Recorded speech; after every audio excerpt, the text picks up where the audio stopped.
गावाकडची लोक लय भाव खातात राव.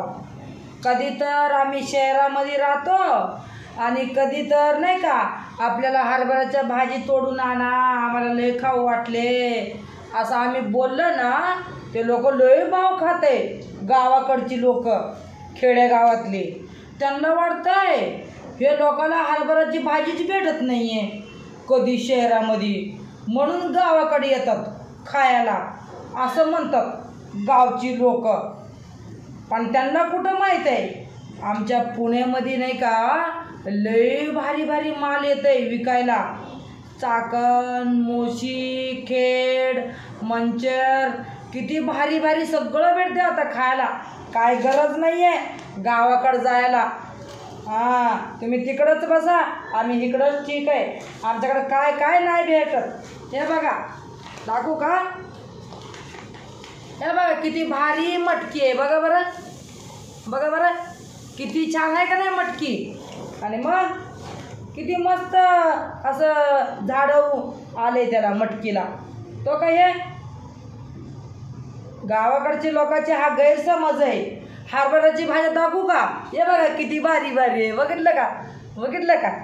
म्हणून आपल्या गावाकडच्या लोकांना आपल्याला काय गरज नाही आहे. आणि हे बघा किती कवळी कवळी आहे. बघा ना कवळी कवळी हरभरा भाजी आहे. बघा गावच्या लोकांना तुम्हीच या आमच्या पुण्याला भाजी खायला, आम्ही थोडीच तुमच्याकडे येणार आहे. तुम्ही गैरसमज करून घेतले ना डोक्यात, ते काढून फेका. आमच्याकडं काय काय नाही भेटत, सगळं काही भेटतंय.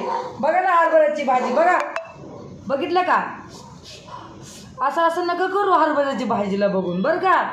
हां, आता कुणाला बोलायचं बंद करा. हां, शिस्ती चांगलं राहा. आता आम्ही काय गावाकडे जात नाही राव हरभऱ्याची भाजी खायला.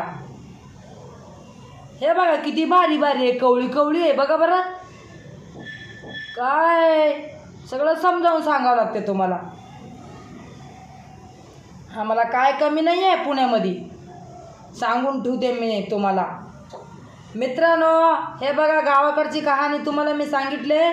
आणि सगळ्यांनी शेअर करा आणि लाईक करा. आपण परत भेटूया. मला सपोर्ट करत राहा आणि लाईक फॉलो करत राहा.